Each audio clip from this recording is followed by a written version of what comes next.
పెళ్ళైనా పండగైనా వేడుక ఏదైనా పట్టు చీరల ప్రత్యేక వేదిక వారాహి సిల్క్స్. నమస్తే, నేను Keshav. Welcome to Suman TV. Arrest అయితే పుష్పరాజుని జైల్లో పెట్టొచ్చేమో కానీ అల్లు అర్జున్ మాత్రం పెట్టలేము. ఇక్కడ ఆ క్లారిటీ వచ్చేసింది. ఉదయం నుంచి సస్పెన్స్ థ్రిల్లర్ని తరపించి పుష్ప పార్ట్ 3 చూపించినటువంటి అల్లు అర్జున్ అరెస్ట్ ఉదయంతో ఫైనల్గా క్లైమాక్స్లో హ్యాపీ ఎండింగ్తో ముగిసింది. ఆయనకి మధ్యంతర బెయిల్ మంజూరైంది. అసలు ఏం జరిగింది, ఈ పరిణామాలు ఏం జరిగింది, ముఖ్యంగా మెగా ఫ్యామిలీలో సినిమా ఇండస్ట్రీలో ఏమనుకుంటున్నారు, ఈ అంశాలు విశ్లేషించేటువంటి ప్రయత్నం చేద్దాం. మనతో పాటు సీనియర్ జర్నలిస్ట్, ఫిలిం క్రిటిక్ ప్రభు గారు ఉన్నారు. ప్రభు గారు నమస్కారం. నమస్తే. ఈ మొత్తానికి ఈ ఎపిసోడ్కి పొద్దునే చెప్పారు మీరు, ఇది ఈవినింగ్ కల్లా క్లైమాక్స్లో శుభం కార్డు ఉంటుంది. నేను మార్నింగ్ చెప్పాను. ఇప్పుడు క్లైమాక్స్ మొత్తం శుభం అనేటువంటి, మీరు చొక్కా మార్చుకోవాలా, నేను చొక్కా మార్చుకోవాలా, సేమ్ ఇదిలోనే మార్నింగ్ ఒక వీడియో చేసాం. ఈవినింగ్ కల్లా మొత్తం క్లియర్ అయిపోతుందని చెప్పాను. అలాగే జరిగింది. ఆఫ్ కోర్స్ అంటే కింద కోర్టు ఇచ్చినటువంటి తీర్పుని హైకోర్టు దాంట్లో సెక్షన్లు వర్తించవు అని చెప్పేసి ఆ వర్తించే సెక్షన్స్ తోటి మళ్ళీ మధ్యంతర బెయిలే ఇచ్చారు. ఇది అంటే కేసు పూర్తిగా కొట్టేసినట్టు కాదు, మధ్యంతర బెయిల్ ఇవ్వటం జరిగింది. సో కథ సుఖాంతమైంది. కానీ ఏంటి ఇంత ఉత్కంఠభరితంగా జరగడానికి, అరెస్ట్ వరకు వెళ్ళడానికి ఇదంతా అసలు ఎలా చూడాలి? ఎందుకంటే ఇన్సిడెంట్ జరిగింది 4వ తేదీన, కేసు ఫైల్ అయింది 5వ తేదీన, అప్పటి నుంచి ప్రాసెస్ నడుస్తూనే ఉంది. ముందస్తు జాగ్రత్తలు ఏమీ తీసుకోలేకపోవడం వల్లనే ఇప్పుడు నెక్ టు నెక్ పేకల దాకా వచ్చే వరకు వెయిట్ చేయాల్సిన పరిస్థితి, అమ్మాయి అనుకోవాల్సినటువంటి పరిస్థితి వచ్చిందా? ఇప్పటిదాకా ఈ 15 రోజుల నుంచి జరుగుతున్నది ఏదైనా ఉంటే ఆ పుష్ప ఇదిలో వాళ్ళు ఉన్నారు. Pushpa all over the state ఇండియాలో మొత్తం మీద చాలా ఒక అద్భుతమైనటువంటి విజయాన్ని సాధిస్తున్న నేపథ్యంలో ఆ సక్సెస్ హ్యాంగ్ ఓవర్లో వాళ్ళు ఉన్నారు. ఇటు కోర్టు వాళ్ళు, పోలీసులు కేసు నమోదు చేయడానికి ఉన్నటువంటి వెసులుబాట్లు ఏమిటనేటువంటి విషయాన్ని పరిశీలించుకుంటూ జరిగినటువంటి ఇది డిలే జరిగినటువంటి మాట వాస్తవం.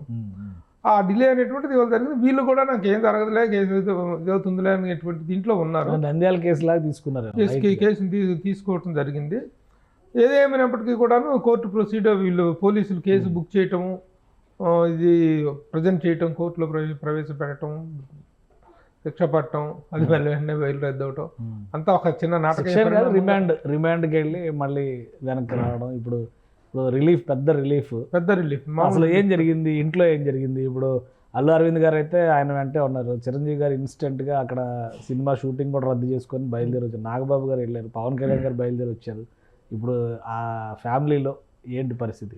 అంటే ఇప్పుడు చిరంజీవి గారు ఏకంగా చిక్కడపల్లి కోర్టుకి వెళ్ళటం, చిక్కడపల్లి పోలీస్ పిఎస్కి వెళ్ళటం కోసమే ట్రై చేశారు. కానీ అక్కడ మళ్ళీ మళ్ళీ పెళ్ళిమెల్ల అయ్యేటువంటి ఒక చిక్కడపల్లి అంటే చాలా రద్దీ ఏరియా.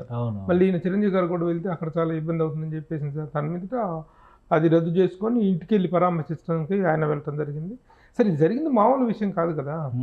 అరెస్ట్ దాకా వెళ్ళిపోయి రిమాండ్ పడుతుంది, 14 రోజులు రిమాండ్ అనేటువంటి ఇది రావడంతో మొత్తం ఇండస్ట్రీ మొత్తం షాక్ అయింది. ప్రతి ఒక్కరు, ఇండస్ట్రీయే కాదు, 2 ఉభయ తెలుగు రాష్ట్రాలతో పాటు మొత్తం ఇండియన్ ఫిలిం ఇండస్ట్రీలోనే షాక్ అయింది.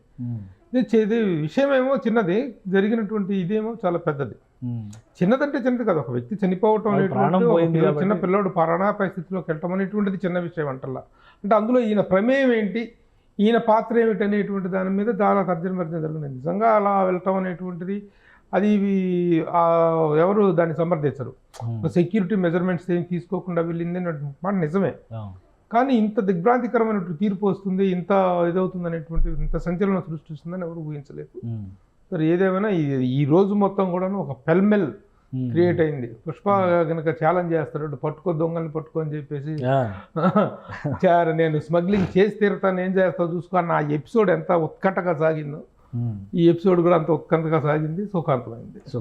ఇప్పుడు ఇంట్లో ఒక విధంగా ఇప్పటి వరకు రాజకీయంగా వైరుధ్యాలు, భిన్నాభిప్రాయాలు, నువ్వెంతంటే నేనెంత, నిన్న కూడా ఏదో రాజకీయ పార్టీ పెడతారని ఒక ప్రచారం, నా వెనక నాకు ఆర్మీ ఉంది చాలు ఇంకెవరో లేరు, ఇవన్నీ చెప్పారు. అల్లు అర్జున్ కూడా చెప్పారు అవన్నీ. అలానే చూసేవాళ్ళు కూడా అర్థమవుతూ ఉంది. ఇప్పుడు ఫైనల్గా ఎవరు మిగిలారు ఇంట్లో కానీ, ఫ్యామిలీ కానీ, ఆయన వెంట కానీ ఎవరు మిగిలారు అనుకోవచ్చు? ఎవరు మిగిలారు, ఎవరు మిగలలేదు అనేటువంటిది వదిలేస్తే, ఇలాంటి ఒక కష్టం వచ్చినప్పుడు, ఇలాంటి ఒక అనూహ్యమైనటువంటి పరిణామం ఇంట్లో కుటుంబ పరంగా జరిగినప్పుడు స్పందించాల్సినటువంటి ఇది ఉంది. అందులో పెద్ద ఆయన చిరంజీవి గారు ఇమీడియట్గా ఆయన హుటాహుటిన బయలుదేరి వెళ్ళటం, పరామర్శించడం మామూలు చిన్న విషయం కాదు కదా. ఇళ్లలో ఏవో ప్రతి ఇంట్లోనూ ఉండేటువంటి చిన్న చిన్న ఇవి. బట్ అవన్నీ పక్కన పెట్టేసేసి అందరికి బయలుదేరి రావటం అనేటువంటిది దాని పట్ల ఒక కన్సర్న్ ప్రదర్శించడం అనేటువంటిది చాలా ఇంపార్టెంట్ చేశారు. అంటే ఉదయం కూడా పవన్ కళ్యాణ్ గారు ఏదో ట్వీట్ చేస్తే అల్లు అర్జున్ గారిని ఉద్దేశించి ట్వీట్ చేశారని బాగా వైరల్ అయింది. అది 2047 విజన్ డాక్యుమెంట్ అని ఏపీ గవర్నమెంట్ చేస్తున్న ప్రాసెస్లో ఆయన అందరం కలిసి ఉంటే ఏదైనా సాధిస్తాం, విడివిడిగా ఉంటే మనం ఏం సాధించలేదు ట్వీట్ చేశారు. అది అల్లు అర్జున్ ఉద్దేశించి అని ట్రోలింగ్స్ మొదలైంది. కాసేపటికి అరెస్ట్ జరిగింది. సో ఆయన జరిగింది కూటమి ప్రభుత్వంలో అందరం కలిసి ఉండేసి ఒక ఏకతాటిగా చేద్దాం, ప్రయత్నాలు చేద్దాం, ప్రభుత్వాన్ని నడిపిద్దాం అనేటువంటి ఉద్దేశంతో చేసిన ట్వీట్ తప్ప ప్రతిదానికి ఆపాదించుకునేటువంటి పరిస్థితులు ఈ రోజున ఏర్పడ్డాయి. ఆ పుష్పాల డైలాగులు కూడాను చిరంజీవి గారిని ఉద్దేశించే మెగా కాంపౌండ్ ఉద్దేశించే అనేటువంటిది బయటకు వచ్చింది. వాటిని మనం ఎవరు ఆపలేము. ఇలాంటి సందర్భంలో మాట్లాడే ప్రతి మాట ఆచితూచి మాట్లాడాల్సిన సందర్భం రెండు ఇయర్లో ఉంది. లేదా బాహాబాహిగా మాట్లాడుకునేటువంటి సందర్భం ఉందనుకుంటే అలా మాట్లాడుకోవాలి. ఆ మాట్లాడుకోవటంలో సమతుల్యం పాటించాల్సినటువంటి అవసరం ఉంది. అంటే వీళ్ళ మధ్య జరుగుతున్నటువంటి కొన్ని పరిణామాలని ఇంకెవరైనా పొలిటికల్ అడ్వాంటేజ్ కోసం తీసుకుంటున్నారా? ఇప్పుడైతే ఒక క్లారిటీ వచ్చి ఉంటుంది కదా, రియాక్షన్స్ ఎలా వచ్చింది, ఎలా వచ్చింది. అంబటి రాంబాబు గారు ట్వీట్ చేశారు, జగన్మోహన్ రెడ్డి గారు ట్వీట్ చేశారు, అన్ని పార్టీల వాళ్ళు ట్వీట్ చేశారు, చాలామంది సినిమా వాళ్ళు ట్వీట్ చేశారు.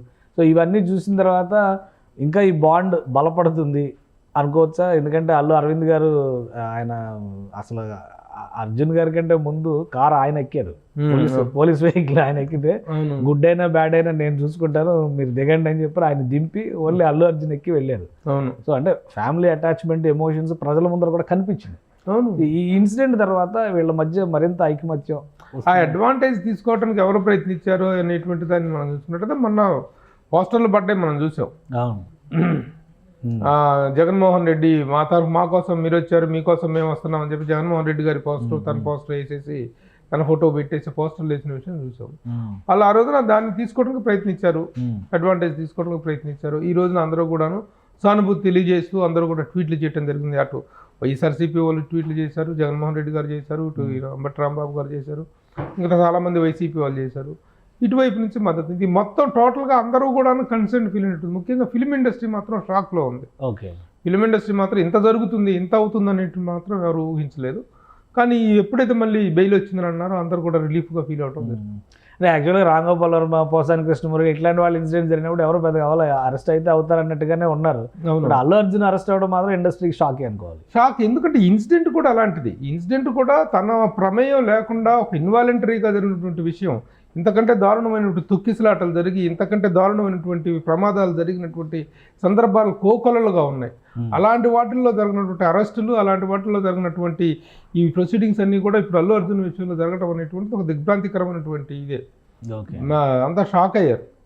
అరెస్ట్ దాకా పోతుంది అనుకోలే, ఇంత దూరం వస్తుంది అనుకోలే, ఇక్కడ దాకా వచ్చింది. ఫైనల్గా క్లైమాక్స్ ఇప్పుడు ఆ కోర్టులో ప్రొసీడింగ్స్ అరెస్ట్ చూపించాలి, at the same time bail చూపించాలి. దీనికి సంబంధించి పేపర్ వర్క్ అనేటువంటిది చాలాసేపు జైలు వాళ్ళకి, ఇటు పోలీసులకు, జైలు సిబ్బందికి మధ్య చాలా ప్రొసీజర్ ఉంటుంది.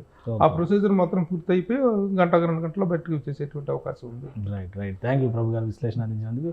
ఇది అల్లు అర్జున్ ఫ్యామిలీకి ఒక పెద్ద రిలీఫ్. అలాగే అల్లు అండ్ మెగా ఫ్యామిలీల మధ్య ఉన్నటువంటి ఎమోషనల్ బాండింగ్ని మరోసారి ఎక్స్పోజ్ చేసినటువంటి సందర్భంగా దీన్ని చూడాల్సి ఉంటుంది. ఇక సినిమా ఇండస్ట్రీ అయితే ఇంతవరకు వస్తుందని ఊహించలేదు, ఇది ఒక పెద్ద షాక్గా ఫీల్ అయింది.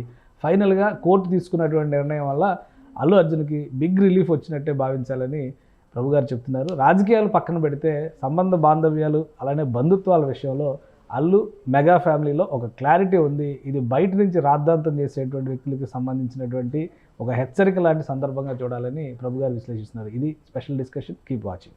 సుమన్ టీవీలో మీ పర్సనల్ అండ్ బిజినెస్ ప్రమోషన్స్ కోసం కింది నెంబర్కి కాంటాక్ట్ చేయండి.